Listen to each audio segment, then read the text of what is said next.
Aunque el tiempo apremia, por la urgencia de las homilías que son enviadas a tantos lugares del mundo, unas palabras. En primer lugar, la lectura de la liturgia de la palabra tiene que ser fundamento en nuestra vida. Por eso hemos escuchado antes estas bellas palabras cuando hemos entonado el Aleluya. Abre, Señor, nuestros corazones para que aceptemos las palabras de tu Hijo. Esta es la realidad. La palabra de Dios tiene esa finalidad: abrir nuestros corazones para que celebremos con dignidad, con fundamento, el sacramento de la Eucaristía, y para que la verdad del Evangelio penetre hondamente en nuestros corazones. No es la palabra de Dios una historia del pasado. La palabra de Dios es una historia de hoy, del presente, donde el Señor nos habla al corazón. Y este es el motivo por el cual le pedimos que abra este corazón de cada uno de nosotros para que aceptar la palabra de tu Hijo, de su Hijo, el Hijo de Dios, que ha sido proclamada tanto a la luz del Antiguo y del Nuevo Testamento.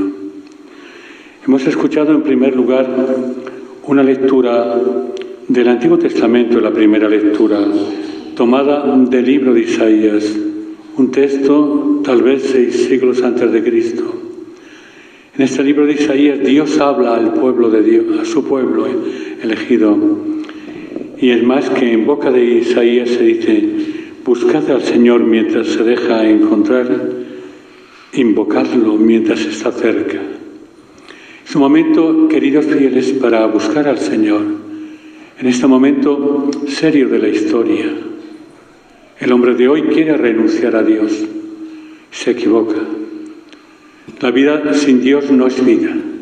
La historia sin Dios no es historia.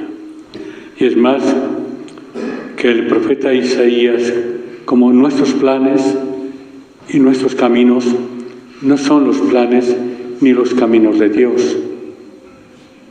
Es urgente el que en este momento, ¿por qué nuestros planes? Cada uno vive a su aire, cada uno tiene su dirección o su proyección en la vida. Y esta es la invitación que nos hace el Señor Dios nuestro a través del libro de Isaías: que el malvado abandone su camino y el malhechor sus planes. Son una llamada de atención, queridos fieles. ¿Cuántas veces ustedes aquí y donde fuera, en cualquier lugar de aparición, hablan de mensajes, hablan de esto, que si la Virgen dijo, que si no dejó de decir, pero tal vez no abandonamos nuestro camino de pecado? Tal vez no abandonamos nuestros planes, que no coinciden en nada con los planes de Dios. Por eso creo que este lugar, como tantos lugares, sería como una llamada. María es un Isaías en la historia nuestra. ¿Para qué? Para decirnos estas mismas palabras. Hijo mío, cuando una madre le dice a un hijo: abandona el camino de la droga. Cuando una madre le dice a un hijo: búscate un camino en la vida, búscate una solución a tu vida, que andas muy descarriado. Esto es lo mismo. La palabra de Isaías es todo un impulso a abandonar el camino que no responde al camino de Dios, abandonar los planes que no coinciden con los planes de Dios.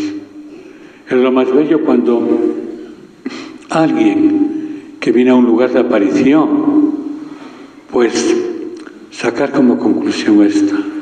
Es la madre la que nos dice: hijo mío, no ese es el camino que tienes que seguir. No es ese los planes que tienes en tu mente. Ilumínalos con la palabra de la verdad, que es la palabra de mi hijo y tu hermano, que es la palabra, el Evangelio de la verdad, que es el Evangelio de Cristo. Esta es la figura de la Virgen. Es la figura misma de una madre que está pendiente, que su hijo no lleva a buen camino y que su hijo además tiene unos proyectos que no le van a hacer feliz. Un divorcio, esto, lo otro. Hay tantas realidades en el mundo de hoy que debemos tomar conciencia de ellas y dejarnos impactar por la figura de la Virgen para encontrar en ella toda una luz, una fuerza. Cuando vayáis a Los Pinos, a la Calleja, o cuando os reunéis para rezar el Santo Rosario, pensad que es para pedirle a la Virgen que nos ilumine, que nos dé fuerzas. ¿Para qué? Para abandonar el camino de pecado, tal vez, el camino equivocado, para abandonar esos planes que tenemos de cómo debe ser la Iglesia, cómo debe ser Dios. Dejemos a Dios quieto. Porque muchas veces los cristianos, así, abanderados, se creen dueños de Dios y dueños de la moral de la Iglesia. Y quieren encajonar todo este Dios y toda esta moral como ellos son, su mente. Y esto no es. Este no es el camino. Esto no son los planes de Dios. Como decía yo algunas veces, dejar que Dios sea Dios. Y dejar que la Virgen sea la Virgen. No queráis manipularle en grupos, en ideologías, donde ves que cada uno te dice una cosa, te habla de una cosa. Pero aquí está Él, todo el día. ¿Cuántos vienen aquí a rezar? Sin duda que subiréis a Los Pinos, pero a llamar a esta puerta para decirle, Señor, quiero convertirme, quiero cambiar mis planes, quiero cambiar de camino, de dirección, quiero dejar la droga, quiero dejar tantas realidades que enturbian mi conciencia y mi corazón. Esto es el mensaje que hoy Jesús nos da a través de la lectura del libro de Isaías. Imaginaros que María es un Isaías de la historia y que nos dice esto mismo, que el malvado vuelva al Señor, que el que está fuera de camino vuelva, reencuentre el camino para llegar a Cristo, mi Hijo. Que aquel que tiene unos planes que no coinciden con el Evangelio de la verdad, que por favor no los lleven a cumplir. Y en la segunda lectura que hemos proclamado, que es la carta de San Pablo a los Filipenses, Pablo se ve que va a acabar su vida y entonces se plantea el estar con Cristo en la vida eterna. Pablo habla con una categoría tremenda. Para mí la ganancia es estar con Cristo para siempre. ¿Cuántos de nosotros desea estar con Cristo? Yo tengo miedo a la muerte también, como ustedes. ¿Por qué motivo? Porque la muerte es una realidad que desconocemos. Y lo que se desconoce se tiene repelús. Pero Pablo no tiene miedo a la muerte. Aquel converso del caballo no tiene miedo a la muerte. Dice, para mí el morir es la placidez más grande para estar con Cristo, lo que más y lo mejor. Tal vez estas palabras de San Pablo nos animen a tomar la muerte como una experiencia de Dios en nuestra vida personal, a no tener miedo a la muerte, a afrontar la muerte con esa naturalidad, que hay mucha gente que la afronta, una naturalidad, una quietud y una paz tremendo para ustedes y para mí también. Y otra palabra de Pablo, otra frase, pero veo necesario estar con vosotros, porque él ve urgente que tiene que evangelizar y formar a aquellos discípulos para el mañana. Y creo que esta es la urgencia de la Iglesia, formar a hombres y mujeres para ser testigos del Evangelio de Jesús. Esta es la urgencia de la Iglesia, que haya pastores con fe, no olviden esto, con fe, con un gran sentido de Dios y un gran sentido de oración, no que vayan como parlanchines por la vida, o vayamos, me cuento yo también. Y creo que lo importante de este texto de la carta de San Pablo a los filipenses lo encontramos al final. Dice Pablo, lo importante es que vosotros, nosotros todos, llevéis una vida digna del Evangelio de Cristo. Fijaros qué grandeza. Llevar una vida digna del Evangelio. Y yo os pregunto, me pregunto, ¿nuestra vida es una vida digna del Evangelio? ¿O jugamos a ser cristianos? ¿O jugamos a querer a la Virgen? Pobre señora, la tenemos mareada tal vez. Por eso estas palabras últimas de San Pablo, lo importante, dice, es que llevemos una vida digna del Evangelio que proclamamos.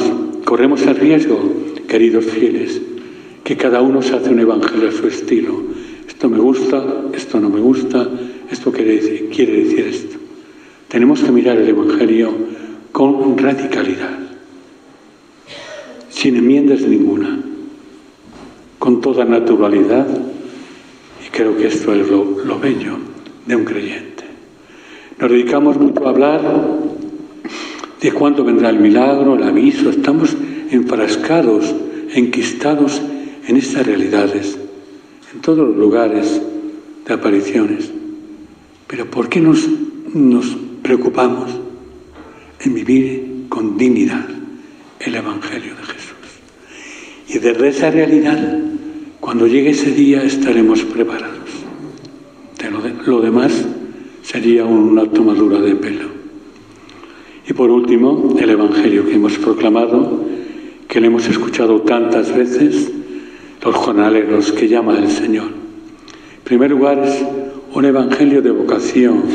El Señor nos llama a distintas horas, y es lo que vivís y vivimos cuando vais a un lugar de aparición. Dice, es que me llamó, es que sentí algo especial. Esto es esto. Es que he ido a Garabandal, subí a los pinos, no sé qué sentí especial. Es que fui a Fátima, es que esto es la llamada del Señor al corazón de cada uno de nosotros, sabiendo que al final de la llamada dará igual a unos que a otros. Un denario. ¿Qué es un denario? La salvación, la vida eterna prometida. Porque tal vez creemos a veces que Dios es ese fiscal que está a la puerta apuntando. No. Dios, ese Padre que está con los brazos abiertos, como la figura del Padre misericordioso del Hijo pródigo, para decirnos que tarde has venido, cuánto te has perdido. Y esto es una aparición, y esto es la Virgen.